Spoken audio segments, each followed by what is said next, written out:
Hello, this is Ravi here. Welcome to my channel. Uh, Today we will be dealing with the politics chapter that basically concerned with Jammu and Kashmir. अगर मैं recent context की बात करूं, क्या क्यों पढ़ रहे हैं इस टॉपिक को, हम जम्मू कश्मीर ही क्यों पढ़ रहे हैं, सो हम बात करेंगे करंट कॉन्टेक्स्ट के, उसके साथ साथ कुछ हिस्टोरिकल एस्पेक्ट्स की, कुछ कॉन्स्टिट्यूशनल एस्पेक्ट्स की भी बात करेंगे हम. Basically this topic is called as Jammu Kashmir Official Language Bill 2020. When I say official language bill, it means something that we will dealing with in coming sections. So basically, I am going to deal with Jammu Kashmir Official Language Bill 2020. Basically, what is the current context?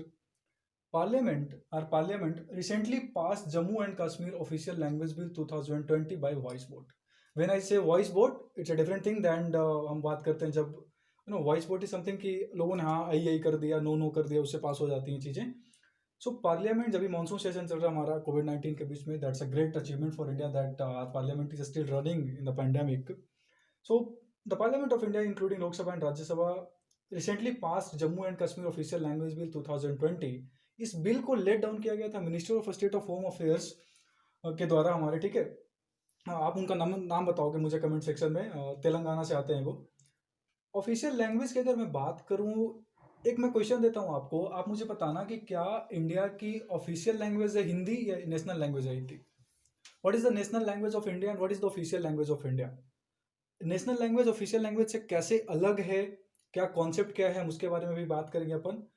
अगर मैं आपसे बात करूं constitutional provisions की, सो official language weather a state और centre और the nation, official language and related provisions are enshrined in 8th schedule of Indian Constitution, Article 343 to Article 351. I am talking about schedule. Schedule कहने का मतलब कि हमारे जो languages हैं ना इंडिया में, जितने भी हमारे लैंग्वेजेज हैं, और 22 लैंग्वेज है करेंटली. और जो आर्टिकल की बात करूँ 343 टू 351, पार्ट 17 है शायद कॉन्स्टिट्यूशन के, देख लेना, पार्ट 17 है. 343 टू 351 और 8 शेड्यूल में हमारे 22 लैंग्वेज हैं. ऑफिशियल लैंग्वेज हमारी उससे डील करती है. और भी सही कई सारी चीज़ें होंगी, अपन बात करेंगे. अगर मैं इस पूरे बिल की मैं बात करूँ, ओवरऑल क्या होगा इस बिल के आने से, इस पार्टिकुलर बिल का बहुत ज़्यादा प्रोटेस्ट हो रहा है. प्रोटेस्ट क्यों हो रहा है अपन उसके बारे में बात करेंगे. मैं पॉलिटिकल एस्पेक्ट की बात नहीं करूंगा, बट मैं आपको दोनों चीज़ें बताऊंगा कि क्यों किस बात के लिए प्रोटेस्ट हो रहा है, क्या वो अपनी जगह सही है, किस बात के लिए प्रोटेस्ट नहीं हो रहा है, किस बात के लिए नहीं होना चाहिए. जहां तक इस बिल की न्यू प्रोविजंस की मैं बात करूं, this new bill includes Dogri, Kashmiri, Hindi as a new official language of the union territory of Jammu Kashmir. मैंने इसको मार्क कर रखा है क्योंकि मैं क्वेश्चन दे रहा हूं आपको, आप मुझे आंसर करोगे उसका. आप मुझे क्वेश्चन बताना कि मैं क्वेश्चन पूछ रहा हूं आपसे कि इसमें से किस देश से हमारा जो union territory of Jammu Kashmir है, किस इंटरनेशनल मतलब किस फॉरेन कंट्री के साथ जम्मू कश्मीर का यूनियन टेरिटरी हमारा बॉर्डर शेयर नहीं करता है. ऑप्शन है पाकिस्तान, चाइना, अफगानिस्तान, कजाकिस्तान. ये 4 ऑप्शंस में से आप मुझे बताओगे कि किस देश के साथ union territory of Jammu Kashmir अपनी बॉर्डर शेयर नहीं करती है. It's a very important question क्योंकि बहुत लोग कंफ्यूज करोगे. आप सोच समझ के आंसर देना कि किसके साथ मैं क्यों पूछ रहा हूँ. कजाकिस्तान, अफगानिस्तान, पाकिस्तान और चाइना किसके साथ शेयर नहीं करती है. डोगरी, कश्मीरी और हिंदी को इस पर्टिकुलर बिल ने जम्मू कश्मीर यूनियन टेरिटरी का नया ऑफिशियल लैंग्वेज बनाया है. जब मैं बोलता हूँ नया बनाया है तो इसका मतलब कोई ना कोई पुराना होगा. जी हाँ, पुराना था उर्दू और इंग्लिश. अपन इसके बारे में बात करेंगे. मैं बात करूंगा डोगरी, कश्मीरी और हिंदी एज ऑफिशियल लैंग्वेज जो हमने ऐड किया. क्यों ऐड किया मैं आपको बताता हूँ.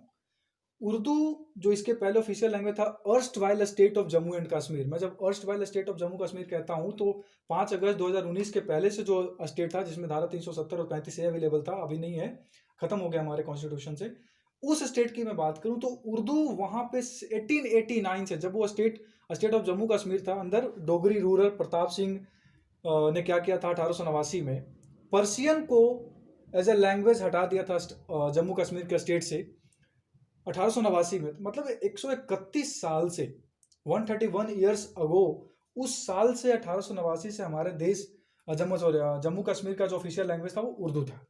1954 में जब यूनियन ऑफ इंडिया में state Jammu Kashmir state inter होती है, तब से हमने इसको उर्दू और इंग्लिश को ऑफिशियल लैंग्वेज बना रखा है.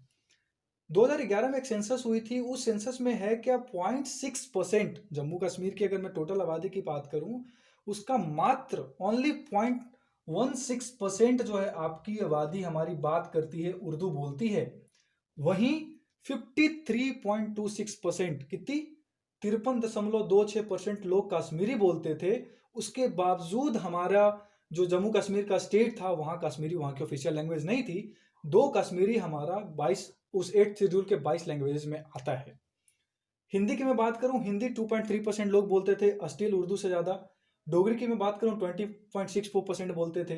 तो हमारे मिनिस्टर ऑफ स्टेट का कहना था, जब उन्होंने पार्लियामेंट में इस पर जवाब दे रहे थे, उन्होंने कहा कि अगर इतने लोग डोगरी, कश्मीरी और हिंदी बोलते हैं जो उर्दू से ज़्यादा है, तो उर्दू को ऑफिशियल लैंग्वेज हम क्यों बना के रख सकते हैं। हम उसके साथ, उन्होंने नहीं कहा कि उर्दू को ऑफिशियल लैंग्वेज हम रिप्लेस कर रहे हैं, नहीं, उन्होंने 3 नए ऑफिशियल लैंग्वेजेस को और ऐड कर दिया जम्मू कश्मीर के यूनियन टेरिटरी में, और इंग्लिश उर्दू पहले से ही था। इन तीनों की अगर मैं बात करूं तो कश्मीरी हमारे कॉन्स्टिट्यूशन में था, हिंदी हमारे कॉन्स्टिट्यूशन में था। डोगरी को 92nd कॉन्स्टिट्यूशनल अमेंडमेंट एक्ट 2003 से हमारे इंडियन कॉन्स्टिट्यूशन में ऐड किया गया था as a official, as a language, जो हमारे 8th शेड्यूल के 22 लैंग्वेजेस में एक है। कहना क्या चाह रहा हूं, आपको याद रखना है, इट्स अ ट्रिक। बीडीएमएस, बीडीएमएस 22वीं, अरे 92वीं, जो 92 कॉन्स्टिट्यूशनल अमेंडमेंट एक्ट 2003 है, उससे ऐड किया गया था Bodo from Assam, Dogri from Jammu Kashmir, Maithili from Bihar, Santhali from Jharkhand and including areas. इस 4 लैंग्वेजेस को हमने 8th शेड्यूल में ऐड किया था 92nd कॉन्स्टिट्यूशनल अमेंडमेंट एक्ट 2003 से। इट्स अ ट्रिक, आप याद रखना, बीडीएमएस, ठीक है। अगर मैं ऑलरेडी ओरिजिनल कॉन्स्टिट्यूशन की बात करूं तो 14 लैंग्वेजेस ऑलरेडी हमारे इंडियन कॉन्स्टिट्यूशन में थे। जब हमारे कॉन्स्टिट्यूएंट असेंबली ने ओरिजिनल कॉन्स्टिट्यूशन को अडॉप्ट किया था, तब ऑलरेडी 14 लैंग्वेज हमारे कॉन्स्टिट्यूशन में थे। अभी तक इतनी बात हुई हमारी। आने वाले सेक्शंस में हम बात करेंगे कि क्या प्रोविजंस क्या है, कॉन्स्टिट्यूशन का आर्टिकल 345 क्या कहता है, 346 क्या कहता है, 347 क्या कहता है। इसकी एक सेपरेट लेक्चर भी बन सकती है, लेकिन मैं ऑफिशियल लैंग्वेज ऑफ इंडिया पे नहीं बनाऊंगा, मैं आर्टिकल्स को ज़्यादा डील नहीं करूंगा। मैं आपसे सिर्फ स्पेसिफिक इस पार्टिकुलर टॉपिक की डीलिंग करने वाला हूँ। कुछ यूनियन टेरिटरी के, कुछ प्रोटेस्ट की रीजन बताऊंगा। एक डिफरेंट लेक्चर में लेके आऊंगा जिसमें सिर्फ मैं बात करूंगा ऑफिशियल लैंग्वेज की। ओवरऑल ऑफिशियल लैंग्वेज इंडिया का क्या है, ठीक है, हिंदी है, इंग्लिश है, नेशनल लैंग्वेज क्या है, कॉन्सेप्ट क्या है उसका। we will be dealing with this particular topic in different lecture overall। इस पूरे टॉपिक के बारे में अभी तक मैंने इतनी बात कर दी है, आने वाले सेक्शंस में मैं आपको बताऊंगा। आप उस क्वेश्चन को ध्यान रखना, और मैं आगे वाले सेक्शंस में आपसे कुछ और बात करूंगा। देखते हैं क्या क्या क्या नए प्रोविजंस हैं। हाँ, तो जैसा कि मैं बात कर रहा था आपसे कि प्रोटेस्ट हो रहे हैं, मैं बात करूंगा प्रोटेस्ट क्यों हो रहे हैं। देखो यार, प्रोटेस्ट होने के सिंपल 2 रीजन है बेसिकली, या उसको मैं बोलूँ तो सिंपल एक रीजन क्या है ना, कि पंजाबी को पंजाबी को एज ए ऑफिशियल लैंग्वेज इस बिल ने union territory of Jammu Kashmir का ऑफिशियल लैंग्वेज नहीं बनाया है। मतलब पंजाबी को इंक्लूड नहीं किया गया। Non inclusion of Punjabi as official language of UT of Jammu Kashmir is the main reason for protest. ये तो एक हो गया। दूसरा रीजन नीचे बात करेंगे, कहती है, देखो पंजाबी की जहां तक बात है, रीजन भी है पंजाबी का डिमांड। मैं जम्मू गया हूँ, मुझे पता है जम्मू कश्मीर में पंजाबी लोग कितने हैं। 13 लाख पंजाबी लोग आपको मोस्टली जम्मू के उस रीजन में मिलेंगे। जम्मू रीजन में, वैली की नहीं बात कर रहा मैं, जम्मू के रीजन में मिलेंगे। 13 लाख पंजाबी अगर आपके जम्मू के रीजन में है, तो पंजाबी को एज ऑफिशियल लैंग्वेज बनाना चाहिए था, नहीं बनाना चाहिए था, that's totally depend on the governments description, ये मैं नहीं बोलूंगा। लेकिन 13 लाख पंजाबी हैं वहाँ जम्मू के रीजन में सिचुएट, मोस्टली इंसिडेंट है उस एरिया में। तो बिल ने क्या कहा कि इस बिल ने बोला कि ठीक है यार, मैंने पंजाबी को नहीं बनाया ऑफिशियल लैंग्वेज। ये बिल कहती है, while bill talks about promotion of regional languages like Gojri, Punjabi and पहाड़ी। मैं आपसे बात कर रहा हूँ किस रीजन की, देखो I am talking about this particular reason, this is what Jammu and Kashmir. ये जम्मू कश्मीर की यूनियन टेरिटरी, जो मैंने आपसे क्वेश्चन पूछा तो ध्यान रखना, वो जम्मू कश्मीर के आसपास से देखो, हिमाचल प्रदेश, पंजाब, हिमाचल प्रदेश में पंजाबी बोली जाती है, लद्दाख में लद्दाखी, पंजाब में पंजाबी लैंग्वेज बोली जाती है। तो बहुत सारा इसका जो एरिया है, वो बहुत सारे जो लोग हैं इस एरिया से जम्मू में आते जाते रहते हैं। They are mostly like Jammu में वो हैं, काफी लोग जम्मू में रहते हैं, वैली की नहीं बात कर रहा, जम्मू में। सो उनकी डिमांड ऑब्वियसली यहाँ पे लाजमी बन जाती है कि गोजरी, पंजाबी और पहाड़ी को इंक्लूड करना। बाकी इस गवर्नमेंट ने बोला कि ठीक है, हम इनके रीजनल प्रमोशन की बात करेंगे। एक और प्रोटेस्ट होने का दूसरा रीजन क्या है कि section 4 of Jammu and Kashmir reorganisation act 2019 जब मैं कह रहा हूँ, क्या कह रहा हूँ मैं बेसिकली, जब हमने 370 और वो हटाया लास्ट ईयर, उसके बाद अक्टूबर में हमने जम्मू कश्मीर रीऑर्गेनाइजेशन एक्ट 2019 लाए।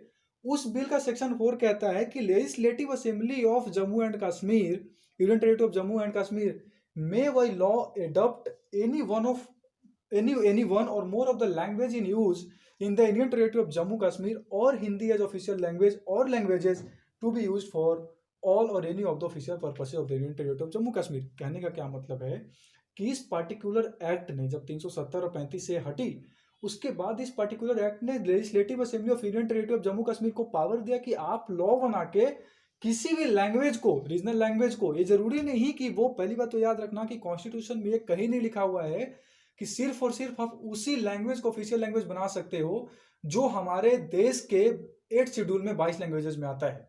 कहने का क्या मतलब, इंग्लिश नहीं है शेड्यूल में, इंग्लिश हमारे उस लैंग्वेज में नहीं आती है, फिर भी मेघालय, अरुणाचल प्रदेश और नागालैंड का ऑफिशियल लैंग्वेज इंग्लिश है, ये आप याद रखना। नागालैंड, मिजोरम, सॉरी, मेघालय और अरुणाचल प्रदेश का ऑफिशियल लैंग्वेज क्या है, इंग्लिश है। दो हमारे 8 शेड्यूल में नहीं है। इसका ये पता चलता है कि जरूरी नहीं है कि जो लैंग्वेज हमारे 8 शेड्यूल में है सिर्फ उसी से हम ऑफिशियल लैंग्वेज बना सकते हैं, नहीं। आप किसी भी लैंग्वेज को, फॉर एग्जाम्पल मैं देता हूँ, बिहार का एग्जाम्पल दूं, भोजपुरी और मगही। भोजपुरी और मगही तो ऐसे लैंग्वेज हैं जो आपको नहीं मिलेंगे। भोजपुरी की डिमांड अभी रविकिशन एमपी जो हमारे हैं उन्होंने किया था कि उनको 8 से 8 शेड्यूल में ऐड किया जाए। तो इसका ये मतलब है कि भोजपुरी और मगही अगर हमारे 8 शेड्यूल में नहीं है ऐडेड, फिर भी हम उसको किसी स्टेट का ऑफिशियल लैंग्वेज बना सकते हैं। ये हमारे कॉन्स्टिट्यूशन का आर्टिकल 345, 346, 347 डील करता है इस पर्टिकुलर सेक्शन से। 345 डील करता है official language of the state, 346 करता है कम्युनिकेशन, 347 कम्युनिकेशन को डील करता है, 346 कम्युनिकेशन को डील करता है। 347 कहता है कि कुछ लोगों, सम सेक्शन अगर बात कर रहे हैं तो उसको भी ऑफिशियल लैंग्वेज आप बना सकते हो। जैसे तुलु एक लैंग्वेज हमारा जो कासरगोड डिस्ट्रिक्ट है केरला में और सदर्न पार्ट ऑफ कर्नाटका, वहां पे बोली जाती है, जिसके ऊपर डिमांड बहुत ज्यादा उठ रही थी। तुलु हमारी बहुत ही कम लोग बोलते हैं तुलु को, लेकिन उसके ऊपर काफी ज्यादा डिबेट उठ रही थी पार्लियामेंट में कि तुलु को भी हम 8 शेड्यूल में ऐड करेंगे। तो इसका ये मतलब है कि जरूरी नहीं कि अगर तुलु जब तक 8 शेड्यूल में एडेड नहीं है तब तक हम उसको किसी स्टेट का ऑफिशियल लैंग्वेज नहीं बना सकते। आप कर सकते हो, अगर केरला गवर्नमेंट चाहे तो तुलु को official language of the Kerala बना सकती है। फिर अगर प्रेसिडेंट ऑफ इंडिया को लगता है, उसका मैं अलग सेक्शन में बात करूंगा, जब मैं ऑफिशियल लैंग्वेज का वीडियो लेके आऊंगा ना तब मैं बात करूंगा उसके ऊपर आर्टिकल्स की। मैं आपको एक ओवरव्यू दे दूं। अगर प्रेसिडेंट को लगता है कि नहीं ये सेक्शन, जैसे तुलु को बोलने वाले लोग बहुत कम है, कासरगोड डिस्ट्रिक्ट को बोलते हैं सप्त भाषा, मतलब डिस्ट्रिक्ट वहां पे 7 लैंग्वेजेस बोली जाती है, तो प्रेसिडेंट को अगर लगता है कि हाँ ये सेक्शन के लोग, तुलु सेक्शन को बोलने वाले लोग काफी हैं, तो वो उसको भी एक लैंग्वेज का दर्जा दे सकते हैं। प्रेसिडेंट ऑफ इंडिया के पास ये पावर है। तो जैसे हमको बताया कि रीजनल लैंग्वेजेस के प्रमोशन के लिए गोजरी, पंजाबी और पहाड़ी सेक्शन 4 ऑलरेडी पावर देता है। तो जो पीडीपी के एमपी हैं, जो एमपी कश्मीर से आते हैं, जम्मू से आते हैं, उनका यही कहना है कि एक तो आपने वो हटा दिया 370-35 से, चलो कोई नहीं, अगर ये आपने अपने एक्ट में लेजिस्लेटिव असेंबली में हमें तो पावर दे रखा है ना कि हम बनाए, तो आप हमारे स्टेट में इलेक्शन तो कराओ कि लेजिस्लेटिव असेंबली आए फिर वो बनाए। तो रविशंकर प्रसाद जी हमारे जो लॉ मिनिस्टर है उनका कहना था कि देखो, नहीं सॉरी, प्रकाश जावड़ेकर साहब का शायद कहना था, हाँ प्रकाश जावड़ेकर जो हमारे minister environment and forest and climate change है, उनका कहना था कि देखो अभी तो वो स्टेट हमारा लेजिस्लेटिव असेंबली वहाँ पॉसिबल नहीं है कि आ पाएगा, तो सारे पावर जो हैं वो हमारा, उनके पास कुछ है नहीं अभी, तो इसी कारण उनके जब वो पावर में आएंगे तब अपना बनाएंगे, अभी हमारे पास पावर है तो हमने बना दिया। अगर मैं बात करूं इसके अलावा यूनियन टेरिटरी जो इंडिया में रहे हैं, पुडुचेरी हो गया, दिल्ली है, इनमें लैंग्वेजेस का कैसे, ये चीजें आपको बहुत कम मिलेंगी कहीं। मैं आपको बताता हूं, जो पुडुचेरी हमारी यूनियन टेरिटरी है, इस पर्टिकुलर पुडुचेरी यूनियन टेरिटरी ने क्या किया, जब अर्लियर पौंडीचेरी हुआ करता था, ये 1965 का जो ऑफिशियल लैंग्वेज एक्ट है, जो इंडिया का ऑफिशियल लैंग्वेज एक्ट है, उस एक्ट के अकॉर्डिंग इस पर्टिकुलर यूनियन टेरिटरी ने तमिल को एज ऑफिशियल लैंग्वेज बनाया अपना। इसके साथ साथ उन्होंने मलयालम और तेलुगु को भी अलग अलग रीजन से, एक माहे रीजन के लिए, एक और दूसरे रीजन के लिए उन्होंने ऑफिशियल लैंग्वेज बनाया। मैं कहना चाह रहा हूं कि हमारे यूनियन टेरिटरीज के पास इतना पावर है कि वो, जैसे पुडुचेरी और दिल्ली के पास ये पावर है कि वो बना सकते हैं ऑफिशियल लैंग्वेज। जम्मू के केस में थोड़ा सा अलग है क्योंकि हमने उसको इस रिकॉग्नाइजेशन एक्ट के अकॉर्डिंग बहुत सारी चीजें बदल दी है। इस पर्टिकुलर रीजन के चलते ही प्रोटेस्ट हो रहा है कि जब पुडुचेरी के लोग कर सकते हैं, दिल्ली के लोग कर सकते हैं, हमारे लेजिस्लेटिव असेंबली के लोगों को पास पावर है, तो फिर आप ऐसा क्यों कर रहे हो कि पंजाबी को इंक्लूड नहीं कर रहे हो। और 5-5 लैंग्वेज आप सोच के देखो ना, एक union territory of Jammu Kashmir, मैं बार बार यूनियन टेरिटरी बोल रहा हूँ क्योंकि जो मैंने क्वेश्चन दिया था आपको कि किसके साथ बॉर्डर शेयर नहीं करती है जम्मू कश्मीर की यूनियन टेरिटरी, केंद्र शासित प्रदेश, पाकिस्तान, अफगानिस्तान, कजाकिस्तान और चाइना, उसका आंसर देना बहुत इंपॉर्टेंट क्वेश्चन है। उसके ऊपर बात कर रहे हैं कि क्यों ऐसे, मतलब 5-5, आप इतने छोटे से यूनियन टेरिटरी में 5-5 ऑफिशियल लैंग्वेज दे रहे हो, कितना कंफ्यूजन होगा। लोग सदन में कैसे खड़े होकर बोलेंगे, लेजिस्लेटिव असेंबली में 5 लैंग्वेज, ट्रांसलेटर कितने चाहिए, कोई किसी लैंग्वेज में बोले जा रहा है, कोई किसी लैंग्वेज में बोले जा रहा है। इंडिया का एकमात्र ऐसा स्टेट या यूनियन टेरिटरी है जहां पे 5 लैंग्वेज ऑफिशियल लैंग्वेज है, 5 ऑफिशियल लैंग्वेजेज। सोच के देखो, एक स्टेट में 5 ऑफिशियल लैंग्वेज होगी तो क्या स्थिति होगी उस स्टेट की। ऐसी बात कर रहे हैं वो। अगर मैं एनसीटी ऑफ दिल्ली की बात करूं तो एनसीटी ऑफ दिल्ली ने हिंदी के अलावा उर्दू और पंजाबी को as a second official language उन्होंने अपना बना रखा है। Urdu and Punjabi as second official language of Indian territory. इसके इन करंट कॉन्टेक्स्ट के बियॉन्ड में अगर आपसे थोड़ी हिस्ट्री की बात करूं तो let's talk about this particular complete Jammu Kashmir state including Ladakh under the 6th schedule of the constitution of erstwhile state of Jammu Kashmir. जो हमारा पूरा जम्मू कश्मीर था 5 अगस्त 2019 के पहले, उस Jammu Kashmir erst while state of Jammu Kashmir का जो अपना कॉन्स्टिट्यूशन था उसका 6th शेड्यूल कहता था कश्मीरी, डोगरी, बाल्टी जो हमारा पाली लैंग्वेज है, पाल्टिस्तान जो हमारे पीओके के रीजन है, पंजाबी, पहाड़ी, लद्दाखी एंड गोजरी वो स्टेट के रीजनल लैंग्वेज हैं। अगर रीजनल लैंग्वेज है तो स्टेट लेजिस्लेटिव असेंबली पावर देती है कि आप बोलो कि हाँ भाई आप सदन में खड़े होके इन लैंग्वेजेस में बोल सकते हो, स्पीकर के पास ये पावर था। ठीक है, तो इस कारण डिमांड उठ रही है कि अब इस कारण कहती है सेंटर कि भाई आपने पहले भी तो रीजनल लैंग्वेज ही बना रखा था पंजाबी को, हमने भी तो रीजनल लैंग्वेज ही बनाया। हमने हिंदी को, कश्मीरी को और डोगरी को इसलिए बनाया क्योंकि उसको बोलने वाले बहुत ज़्यादा लोग हैं। ये तो हो गई हिस्ट्री की बात। सो बेसिकली ओवरऑल मैं इस पूरे बिल की बात करूं तो प्रोटेस्ट, देखो प्रोटेस्ट होना नहीं होना वो अपनी जगह है, आप उस पर अपने ओपिनियंस रख सकते हो, लेकिन इस पूरे बिल की मैं बात करूं तो ये बिल पंजाबी को छोड़ के इनके रीजनल प्रमोशन की बात करता है। उसके अलावा हिंदी, डोगरी और क्या नाम है, हिंदी, डोगरी और कश्मीरी को as official language of the union territory of Jammu Kashmir include करते हैं, उसमें वो डाल दिया है। इसके अलावा हमारे होम मिनिस्टर अमित शाह जी का कहना था कि ये पर्टिकुलर बिल 70 साल के बाद, 75 साल के बाद हमारे जम्मू कश्मीर के लोगों को एक बहुत भाषा की आज़ादी देता है कि आप किसी लैंग्वेज में बोल सकते हो। आप, मैं जम्मू गया था तो लोग कश्मीरी बोलते थे, हमें समझ नहीं आता था, लेकिन क्योंकि इससे पता चलता था कि कश्मीरी बोलने वाले लोग बहुत हैं वहाँ पे। इतने सालों तक हमने उर्दू को वहाँ ऑफिशियल लैंग्वेज बना के रखा, दो हमें कश्मीरी काफ़ी लोग हैं बोलने वाले। तो हमारे अमित शाह जी, प्राइम मिनिस्टर, माननीय ऑनरेबल प्राइम मिनिस्टर का भी यही चीज़ कहना था कि ये जो पर्टिकुलर बिल है ना, ये जम्मू कश्मीर के आर्ट एंड कल्चर और लैंग्वेज एकेडमी को और भी ज़्यादा इंस्टीट्यूशनलाइज करेगा, स्ट्रक्चर्ड करेगा और काफ़ी हद तक इस्टेब्लिश्ड करेगा। साथ साथ मैं बात करूं कि तो कल्चरल लेगेसी है जम्मू कश्मीर की, जो पुरानी कल्चर लेगेसी थी जम्मू कश्मीर की, कल्चर जहाँ पे हम कश्मीरी की बात करते हैं, पहाड़ी लोग की बात करते हैं, हिंदी बोलने वाले लोग, टूरिज्म प्रमोट होगा। सबसे इंपॉर्टेंट मैं बात करूँ आपसे तो टूरिज्म के काफ़ी इसके स्कोप हैं। तो ये कहना था कि कल्चरल लेगेसी को काफ़ी हद तक स्टेट में हम वापस लाएंगे और स्टेट में काफ़ी हद तक डेवलपमेंट होगा, ये हमारे Amit Shah ji, honourable home minister का कहना था। सो ओवरऑल बिल के बारे में इतना ही था। ऑफिशियल लैंग्वेज के बारे में दूसरे वीडियो में डील करूंगा। आर्टिकल 345, 346, 347, 351 जो कहती है कि हिंदी को प्रमोट करने के लिए स्टेट्स अपने हिस्से की ईमानदारी निभाएंगे, अपने हिस्से से स्टेप लेंगे जिससे हिंदी को हम प्रमोट कर सके। आर्टिकल 351, 346 कहती है कम्युनिकेशन को लेके कि अगर आपके आप ऑफिशियल लैंग्वेज, याद रखना कि जरूरी नहीं है कि जो लैंग्वेज 8 शेड्यूल में है सिर्फ उसी से ऑफिशियल लैंग्वेज बना सकते हैं। जैसे भोजपुरी मगही का एग्जाम्पल दिया मैंने आपको, आप कर सकते हो, बाहर से भी कर सकते हो। ठीक है, ये पॉसिबल है, कर सकते थे। तो ओवरऑल लैंग्वेज बिल यही है। दूसरे वीडियो में अपन बात करेंगे ऑफिशियल लैंग्वेज बिल की। कनेक्टेड रहो आप मेरे साथ, मैं आपको ढेर सारी इन्फॉर्मेशन देते रहूंगा और पॉलिटिकल चैप्टर्स में खासकर मैं आपको अच्छे अच्छे ला के दूंगा, अपडेटेड ला के दूंगा। So this is what the video was all about. So that's end from my side. This is Ravichandra UPSC CSE signing off. Good luck. Thank you. Keep watching. Keep loving me.